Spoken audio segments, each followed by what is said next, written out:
Hi there, Sanibonani Molweni. Welcome to Fix Channel. When you're here, please subscribe before the end of the video.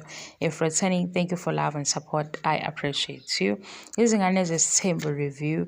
Ulwandle noMacele lana ulwandle uveza ukuthi ukukhulela kumndeni omkhulu akukho lula futhi ukuba ingane kamamkhulu akukho lula kumndeni okanje. Uke wachaza uLwandle ukuthi makuvela izinto ekufanele ukuthi asize khona ekhaya yena uba available, uwumntwana lo osizayo nje nobaba wakho uyamsiza, nabanye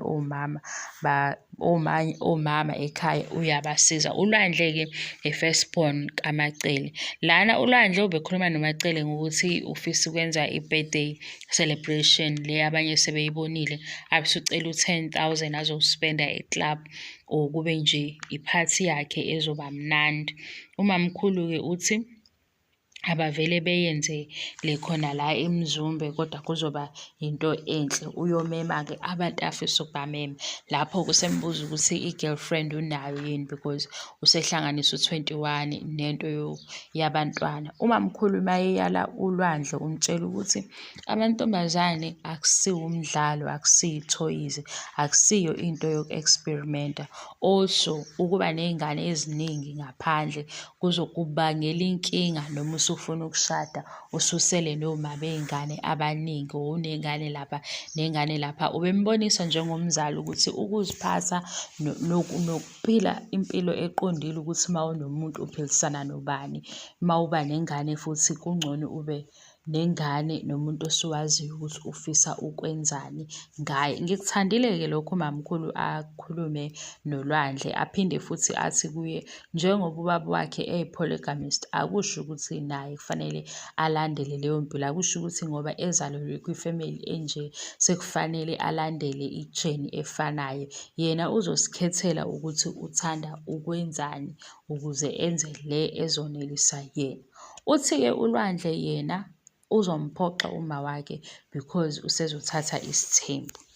Mayekhuluma-ke ngokudlala ngamantombazane, uLwandle ukuthi hayi yena akayazi leyo nto, akazi nanokuthi nje kuchaza ukuthini ukudlala ngamantombazane. Uyasho kumamkhulu ukuthi ube ney'ntombi ey'ningi, because ukuba ney'ntombi ey'ningi kuyamhlukumeza owesifazane or kuyamhlukumeza lo osuke uthandana naye, futhi ukuba ney'ngane ey'ningi laphaya nalaphaya nakho kwenza kube ne-disorder.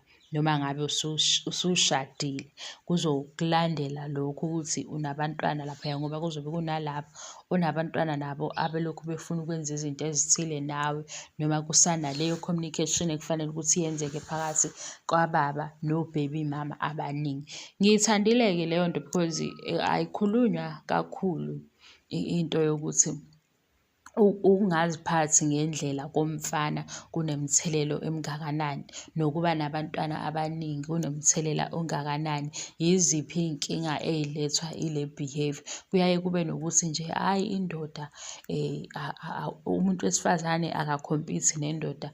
Asiyi ngalokho, sibuka ukuthi lokho osukwenzile kuba nemthelela enjani, nawe impilo yakho kuyi-affect-a kanjani. Usukhulile sokutholakala ukuthi unengane lapha nenye ilaphaya, and awukwazi futhi ukuthi ube khona ngendlela efanele kubona bonke labantwana, ngoba manje kunomunye umndeni okubhekile, kunomunye futhi osuphilisana naye. Ngithandile-ke umamkhulu ukuthi ayithinte kuleyo ndawo ekhuluma noLwandle. Useyasho-ke uLwandle ukuthi ukuba i-firstborn kamamkhulu akukho lula. Ngicabanga ukuthi la useqonde kule nto yokuthi une-role yokubheka umuzi kababa wakhe, and umuzi kababa wakhe mkhulu ngoba ubaba wakhe unamakhosikazi awu-4, kodwa uthi-ke noma yena ezosithatha isithembu ngeke efike kumakhosikazi awu-4. Angiyivale-ke le video manje, ngisazoqhubeka nje ngilobu ngikha kancane kwizinto esizibona kule show Izingane Zesthembu. Okuvelayo ukuthi uMacele akasaphothi ukuthi umntwana wakhe lo okuLwandle athathe isithembu, ufisa azinqumele eyakhe indlela ehlukile kunale kababa wakhe. Okwami-ke ngiyabonga isaphothi, ngiyabonga, angiqedi, bye.